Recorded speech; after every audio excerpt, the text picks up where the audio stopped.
तो दोस्तों फिर से मैं आ गया हूँ अपने हैंड नोट्स जो इतिहास में प्रथम है, प्राचीनतम है, सबसे पहले, सबसे बड़ा या सबसे छोटा या सबसे ज़्यादा। ठीक है, इतिहास में टीजीटी में भाई ऐसे प्रश्न 4, 5, 6 जरूर पूछे जाते हैं। तो मैंने इस सीरीज में प्रागैतिहासिक काल से आधुनिक काल तक के जो इस तरह की बातें हैं उनका क्वेश्चंस मैंने आईएएस, पीसीएस, सामान्य अध्ययन से छांट के लिखा है जो आए हुए प्रश्न हैं। तो ये वीडियो नंबर 3 है। पूरे वीडियो को आप देखिए, ठीक है। और टॉपिक वाइज मैंने इस तरह का काम किया है, तो थोड़ा सा आप इसको देखिए, फिर आपको क्लियर होगा कि किस तरह का ये वीडियो है। तो लीजिए, ये उत्तर वैदिक और ऋग्वैदिक काल का है। तो सबसे पहले हम पॉइंट पे आ जाते हैं। आयुर्वेद अर्थात जीवन का विज्ञान का उल्लेख सर्वप्रथम कहाँ मिलता है? तो ये सर्वप्रथम कहाँ मिलता है? अथर्ववेद में। आयुर्वेद अर्थात जीवन का विज्ञान का उल्लेख सर्वप्रथम कहाँ मिलता है? अथर्ववेद में। दूसरे पे आ जाते हैं, ये अगले पॉइंट पे। गोत्र शब्द का प्रयोग सर्वप्रथम ऋग्वेद में मिलता है। विष्णु का प्राचीनतम उल्लेख ऋग्वेद में मिलता है। सर्वप्रथम स्तूप का उल्लेख ऋग्वेद में मिलता है। तो ऋग्वेद में देखिए, गोत्र, विष्णु और स्तूप। ऋग्वेद का सबसे प्राचीन मंडल 10वां मंडल है और इसी में पुरुष सूक्त, नासदी सूक्त और विवाह सूक्त आते हैं। अगले पॉइंट पे आते हैं। किस वैदिक ग्रंथ में वर्ण शब्द का सर्वप्रथम प्रयोग हुआ है? तो वो भी ऋग्वेद में हुआ है। अगले पॉइंटर पे, किस वैदिक सूक्त में 4 वर्णों का उद्गम हुआ है या संदर्भ मिलता है? पुरुष सूक्त में। अगले पॉइंट, अयोध्या का उल्लेख सर्वप्रथम ऋग्वेद में मिलता है।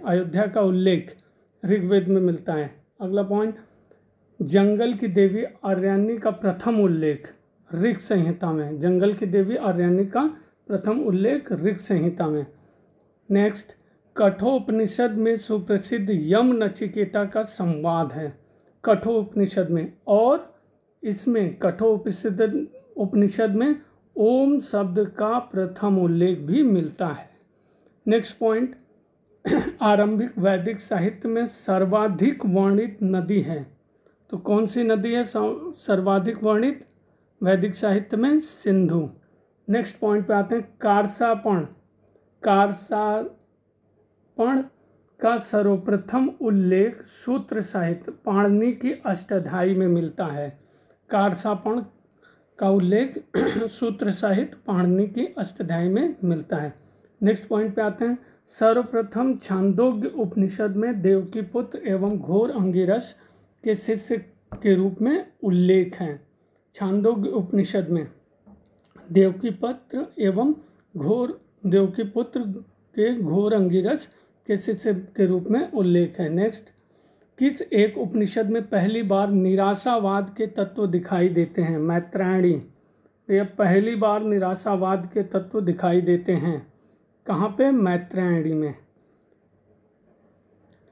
और आपके ऐसे मित्र हो जाएं जो निराशा पैदा करें तो उनसे दूर ही रहिए।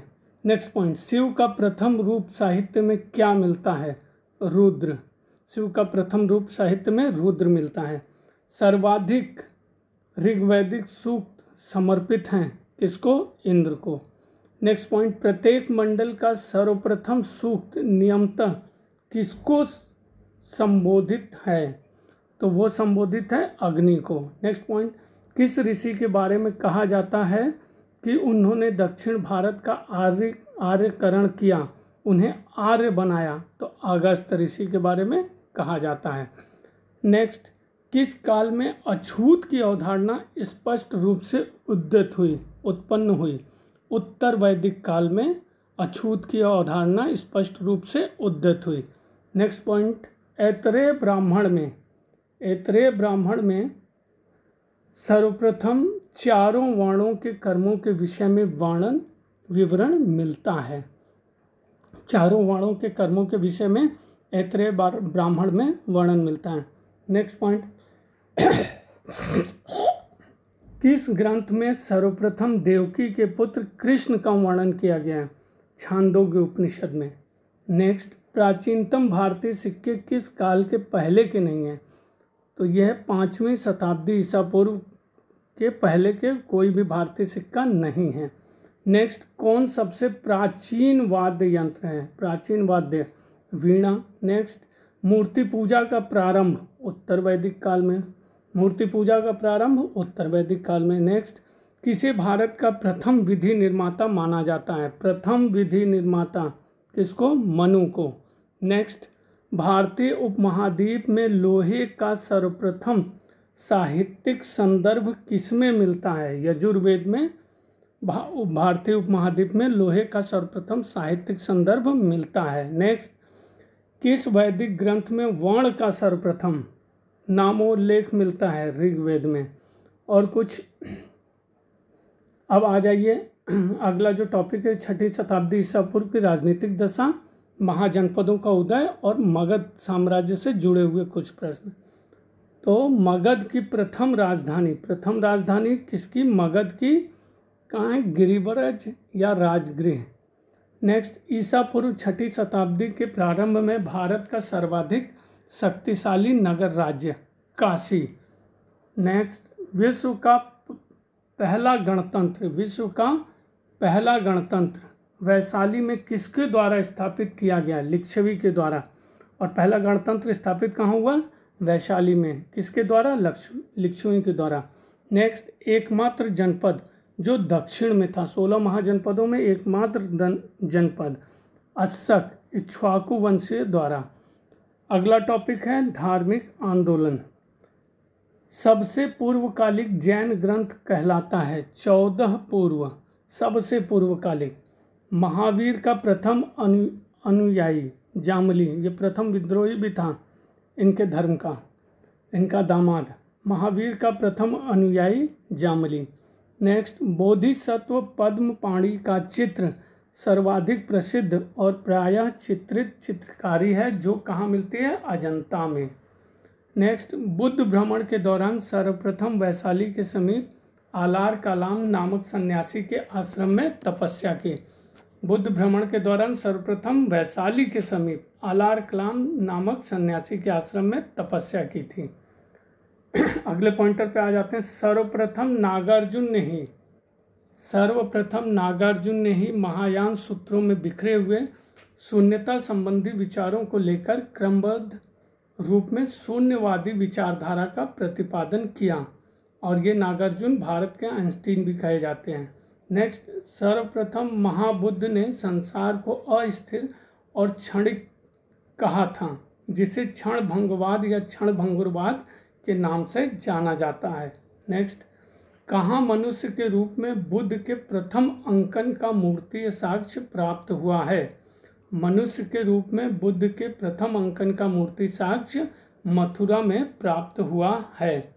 नेक्स्ट, स्तूप एवं चैत्य निर्माण के निर्देश तथा इसमें स्थापित करने के लिए बुद्ध के अवशेषों को लेकर विवाद का विवरण सर्वप्रथम कहाँ मिलता है? महापरिनिब्बाण सूत्र में मिलता है। नेक्स्ट, विश्व का सबसे ऊंचा कहा जाने वाला विश्व शांति स्तूप बिहार में कहाँ स्थित है? राजगीर। नेक्स्ट, गौतम बुद्ध की पूर्व जीवन कथाओं का सर्वप्रथम अंकन कहाँ की कला में किया गया था? तो भरहुत स्तूप। नेक्स्ट, वाल्मीकि रचित रामायण का सबसे बड़ा कांड बाल कांड। नेक्स्ट, देवकी पुत्र कृष्ण का प्राचीनतम उल्लेख कहाँ मिलता है? प्राचीनतम उल्लेख छांदोग्य उपनिषद में मिलता है। नेक्स्ट, वासुदेव कृष्ण की पूजा सर्वप्रथम किसने प्रारंभ की? भागवतों ने। नेक्स्ट, भागवत संप्रदाय के विकास में किसका योगदान अधिक था? तो ये गुप्तों का योगदान भागवत संप्रदाय के विकास में अत्यधिक था। नेक्स्ट, भागवत धर्म का ज्ञात सर्वप्रथम अभिलेखीय साक्ष्य कौन सा है? पेश नगर का गरुड़ स्तंभ लेख। और ये कहाँ है? वेत्रावती नदी के तट पर स्तंभ वासुदेव की आराधना के लिए। और इसी से जुड़ी हुई एक बात और है, वो देख लीजिए। शुंग शासक भागभद्र के शासनकाल में 14वें वर्ष तक्षशिला के यवन नरेश एंटियालकिडस का राजदूत हेलियोडोरस उसके दरबार में उपस्थित हुआ। नेक्स्ट जो हमारा टॉपिक है वो मौर्य साम्राज्य से रिलेटेड है। तो देखिए, मौर्य साम्राज्य में प्रथम या प्राचीन की बात जो कही जा रही है, शाक्य मुनि बुद्ध के जन्म स्थल का उल्लेख करने वाला प्राचीनतम अभिलेखित साक्ष्य कहाँ से प्राप्त हुआ है, तो वो रूमनदेही से। नेक्स्ट, ब्राह्मी लिपि को सर्वप्रथम किसने पढ़ा? जेम्स प्रिंसप 1837 में। अगला, सर्वप्रथम ब्राह्मणों को भूमि अनुदान की प्रथा आरंभ सातवाहन वंश आंध्र प्रदेश के शासकों ने किया। नेक्स्ट, सर्वप्रथम मास्की अभिलेख में अशोक का नाम मिलता है। यह आंध्र प्रदेश राज्य के रायचूर जिले में स्थित है। नेक्स्ट, पत्थर पर प्राचीनतम अभिलेख किस भाषा में है? प्राकृत। नेक्स्ट, नंदों का उल्लेख करने वाला प्राचीनतम अभिलेखीय प्रमाण कौन सा है? खारवेल का हाथी गुम्फा अभिलेख। इसमें भारतवर्ष का सर्वप्रथम उल्लेख भी मिलता है। तो नंदों का उल्लेख करने वाला प्राचीनतम अभिलेखीय प्रमाण खारवेल का हाथी गुम्फा लेख, और इसी में भारतवर्ष का सर्वप्रथम उल्लेख भी मिलता है। नेक्स्ट, सर्वप्रथम विलियम जोन्स ने ही सैंड्रोकोटस की पहचान चंद्रगुप्त मौर्य से की थी। विलियम जोन्स ने, स्ट्रेबो और जस्टिन ने चंद्रगुप्त को सैंड्रोकोटस कहा। ये कोटस कह रहा है विलियम जोन्स, और स्ट्रेबो और जस्टिन क्या कह रहे हैं? सैंड्रोकोटस कह रहे हैं। एरियन और प्लूटार्क ने क्या कहा? एंड्रोकोटस। और फिलीपींस ने भी क्या कहा? सैंड्रोकोटस। तो विलियम जोन्स और फिलार्कस ने सैंड्रोकोटस कहा। नेक्स्ट, ब्राह्मी लिपि का प्रथम उद्वाचन किस पर उत्कीर्ण अक्षरों से किया गया है? तो स्तंभों पर। प्रथम उद्वाचन ये स्तंभों पर से किया गया। नेक्स्ट, प्रथम भारतीय साम्राज्य स्थापित किया गया था किसके द्वारा? चंद्रगुप्त के द्वारा। नेक्स्ट पे आते हैं, ईसा पूर्व 6वीं शताब्दी में विश्व की प्रथम गणतंत्रात्मक व्यवस्था कहाँ थी? तो वैशाली में। नेक्स्ट, पाटलिपुत्र को किस शासक ने सर्वप्रथम अपनी राजधानी बनाई? चंद्रगुप्त मौर्य ने। नेक्स्ट, सम्राट अशोक का एकमात्र उत्कीर्ण शिला रूप चित्र कहाँ पाया गया है? कनगनहल्ली में। तो ये दोस्तों इस तरह का ये वीडियो का सीरीज़ था। इसको आप देखते रहिए, 10-15 मिनट में ये कंप्लीट हो रहा है। और इसमें पूरा पाषाण युग से आधुनिक काल तक का मैंने जो प्रथम या प्राचीन की बात, सबसे ज़्यादा की बात कही गई है, उसको मैंने उठाने का प्रयास किया है। लास्ट में सबको कंपाइल करके एक में भी कर दूंगा, आप देखिएगा। और 4-5 प्रश्न तो आते ही हैं ऐसे। और दोस्तों, इसका PDF के लिए आप बनारसी अंचल, जो मेरा टेलीग्राम चैनल है बनारसी अंचल के नाम से है, उसको आप विज़िट कर लीजिए। उसमें PDF अगर आपको ज़रूरत है तो ले लीजिए। बाकी पढ़ते रहिए, प्रयास जारी रहे। धन्यवाद मित्रों।